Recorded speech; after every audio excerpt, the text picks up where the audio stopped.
ونستعينه ونستغفره ونعوذ بالله من شرور أنفسنا ومن سيئات أعمالنا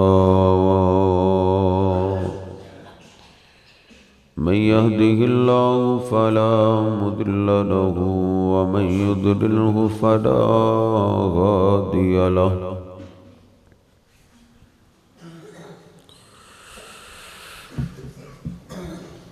أشهد أن لا إله إلا الله وحده لا شريك له وأشهد أن محمدًا عبده ورسوله اللهم صل على محمد وأزواجه وذريته كما صليت على آل إبراهيم وبارك على محمد وأزواجه وذريته كما باركت على آل إبراهيم إنك حميد مجيد رب اشرح لي صدري ويسر لي أمري واحلل عقدة من لساني يفقهوا قولي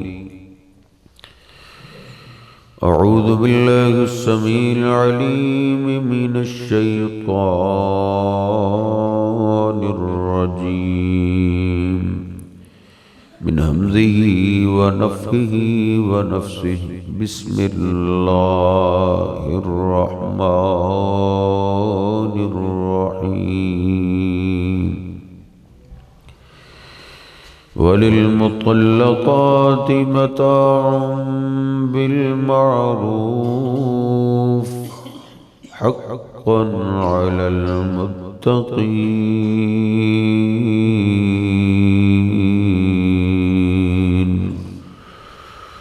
كذلك يبين الله لكم آياته لعلكم تعقلون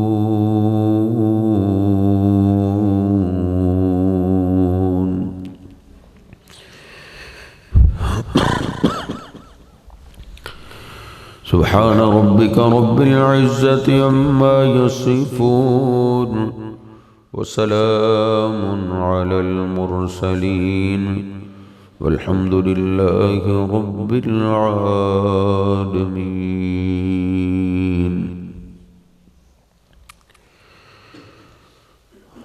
آیت نمبر 241 اور 242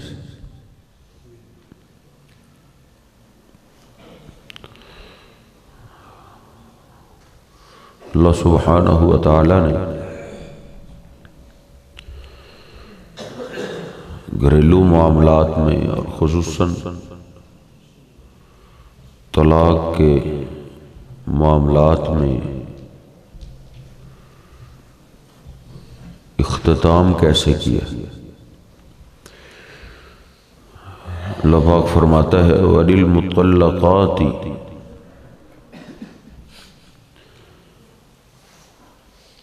اور جن کو طلاق دے دی جائے ان کے لیے متاعن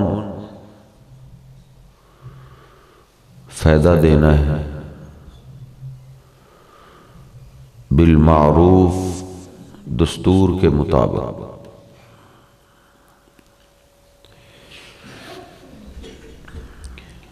یعنی طلاق عورت کے لیے ایک بڑی تکلیف دہ چیز ہوتی ہے تو اللہ پاک نے فرمایا کہ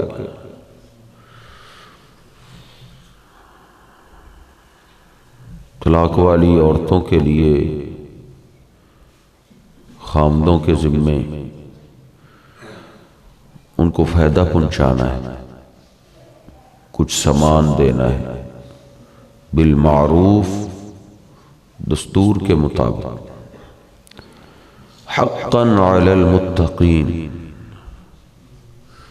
یہ اللہ پاک نے حق مقرر کیا ہے متقین پر،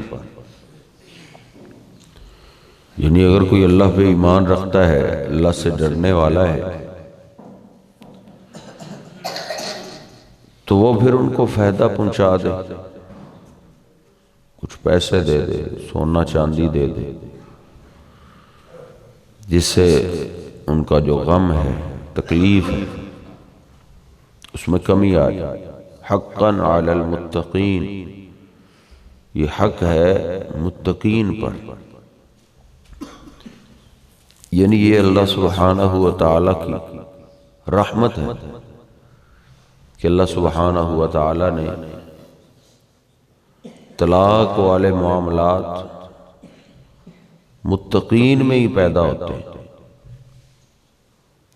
تقوی والے، یعنی طلاق دے دینے سے وہ کافر نہیں ہو جاتے۔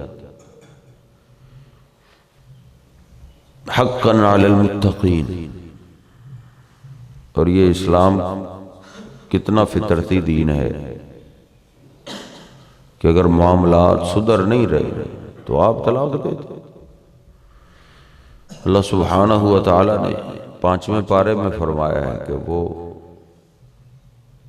اللہ وسعت والا ہے، اس کو کہیں اور ٹھکانہ دے دے، اور پھر اللہ ٹھکانے دے بھی دیتا ہے۔ اللہ نے قرآن پاک میں 2 بار فرمایا ہے ان مع العسر یسرا، تنگی کے بعد آسانی، تنگی پہ جو صبر کر جاتا ہے، جس بچی کو طلاق ہو وہ بھی صبر کر جائے تو پھر تنگی کے بعد اللہ آسانیاں پیدا کر دیتا ہے۔ صبر کا مطلب یہ ہے کہ صبر کر کے گھر بیٹھ جائے، برادری میں جھگڑے تھانوں کچہریوں میں اور عدالتوں میں لے کے جانا، ان عدالتوں نے کیا دینا ہے؟ کچھ بھی نہیں دیتے۔ یہ تو ماشاءاللہ ایسی عدالتیں ہیں کہ بندے مر جاتے ہیں، کیس نہیں ختم ہوتا۔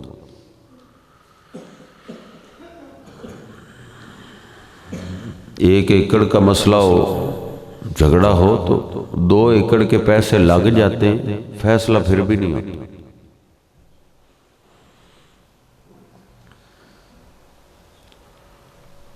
الم تر الی الذین، اللہ پاک نے فرمایا کیا تم نے ان لوگوں کی طرف نہیں دیکھا جو دعویٰ کرتے ہیں کہ وہ اللہ پہ ایمان لائے، اللہ کے رسول پہ ایمان لائے، آخرت پہ ایمان لائے، یریدون ان یتحاکموا الی الطاغوت،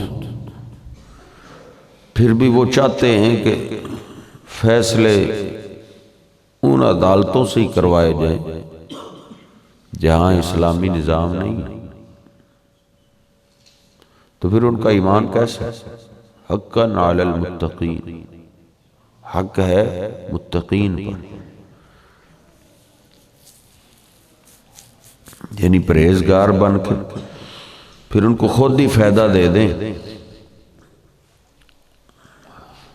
کذالک یبین اللہ، اسی طرح اللہ سبحانہ و تعالی کھول کھول کے بیان کرتا ہے، لکم تمہارے لیے، آیاتہ اپنی آیات، لعلکم تعقلون تاکہ تم سمجھ سکو، تاکہ تم عقل کرو۔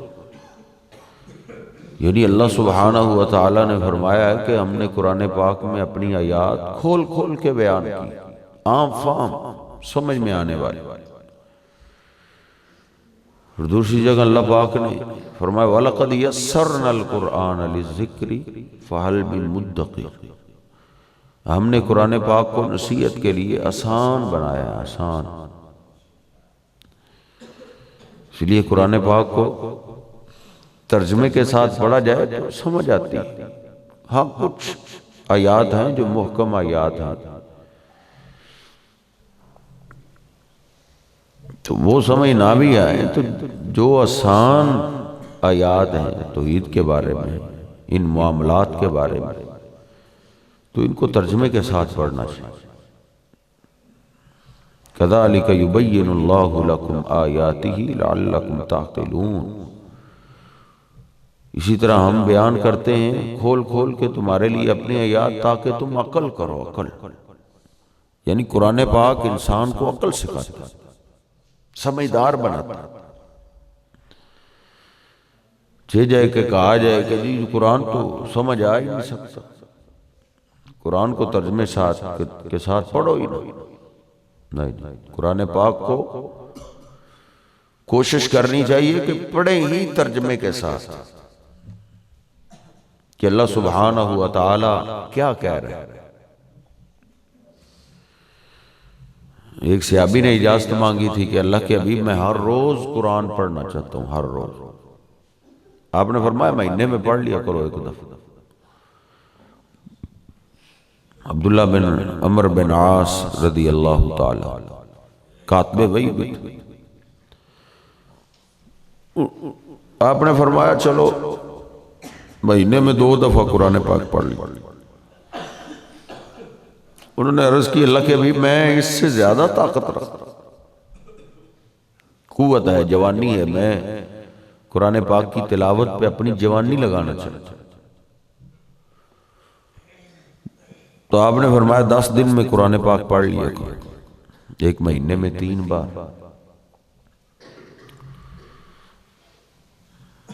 انہوں نے عرض کی اللہ کے حبیب انی استطیع اکثر من ذالک، میں اس سے زیادہ طاقت رکھتا ہوں، مجھے قرآن پاک اور پڑھنے کی اجازت دے۔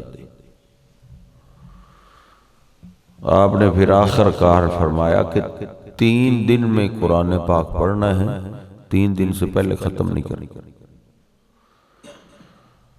انہوں نے پھر اجازت چاہیے، اللہ کے حبیب آپ مجھے اجازت دیں، میں اس سے بھی جلدی پڑھ سکتا ہوں، ہر روز قرآن پڑھ۔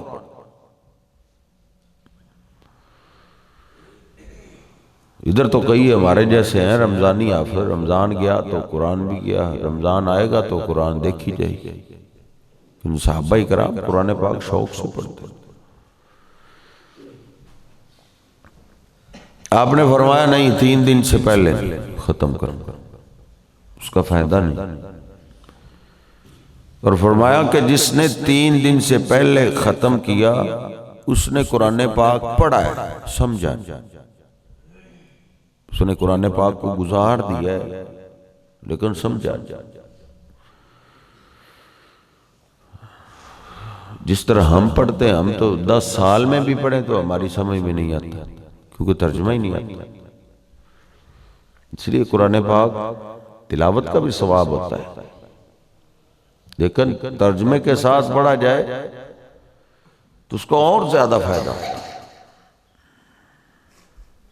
ایک اونٹ اللہ کے راستے میں صدقہ کرنا، ایک اونٹ 4-5 لاکھ کا آتا ہے، صحیح اونٹ، آپ کو تو پتہ ہی، 4-5 لاکھ کا ایک اونٹ آتا ہے۔ نبی پاک صلی اللہ علیہ وسلم فرماتے ہیں جو ایک آیت ہر روز سیکھتا ہے وہ ایسے ہی ہے جیسے اس نے ایک اونٹنی کمائی اور اللہ کے راستے میں صدقہ کرا۔ ایک اونٹ اس نے اللہ کے راستے میں صدقہ کرا۔ جس نے 2 آیات سیکھی وہ ایسے ہی ہے اس نے 2 اونٹ اللہ کے راستے میں صدقے کرے، یعنی 8-10 لاکھ اس نے اللہ کے راستے میں صدقہ کر دیا ہے جو 2 آیات ترجمے کے ساتھ سیکھ جاتا ہے۔ اس لیے ترجمے کے ساتھ قرآن پاک پڑھنا چاہیے۔ کذالک یبین اللہ،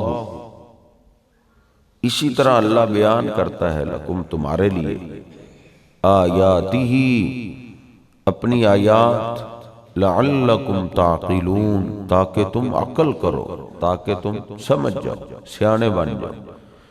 وللمطلقات متاع بالمعروف، اور طلاق شدہ عورتوں کے لیے سامان ہے، فائدہ دینا ہے، بالمعروف دستور کے مطابق، حقا علی المتقین، دستور سے مراد اسلامی دستور، اپنا رواج نہیں۔ ہمارے رواج میں تو ہے کہ ان کے پاس بھی جو ہے وہ بھی چھین لیں، ادھر سے مراد اسلامی دستور ہے، ان کو کچھ نہ کوئی فائدہ دے دیں۔ حقاً علی المتقین، یہ حق ہے متقین پر، اللہ سے ڈرنے والوں پر، اللہ پہ ایمان لانے والوں پر۔ کذالک یبین اللہ لکم آیاتہ، اسی طرح اللہ کھول کھول کے بیان کرتا ہے تمہارے لیے اپنی آیات، لعلکم تعقلون، تاکہ تم عقل کرو، سمجھ جاؤ۔ وللمطلقات متاع بالمعروف، اور طلاق شدہ عورتوں کے لیے فائدہ ہے، سامان پہنچانا ہے، بالمعروف، دستور کے مطابق، اسلامی طریقہ کار کے مطابق۔ حقاً علی المتقین، یہ متقین پر اللہ نے حق بتایا ہے، یہ متقین کے ذمہ حق ہے ان کا۔ کذالک یبین اللہ لکم، اسی طرح اللہ بیان کرتا ہے تمہارے لیے آیاتہ، اپنی آیات، لعلکم تعقلون، تاکہ تم عقل کرو۔ اللہ سبحانہ وتعالی میں سمجھنے کی توفیق عطا فرمائے۔ وقولوا قولی ھذا استغفر اللہ لی ولکم ولسائر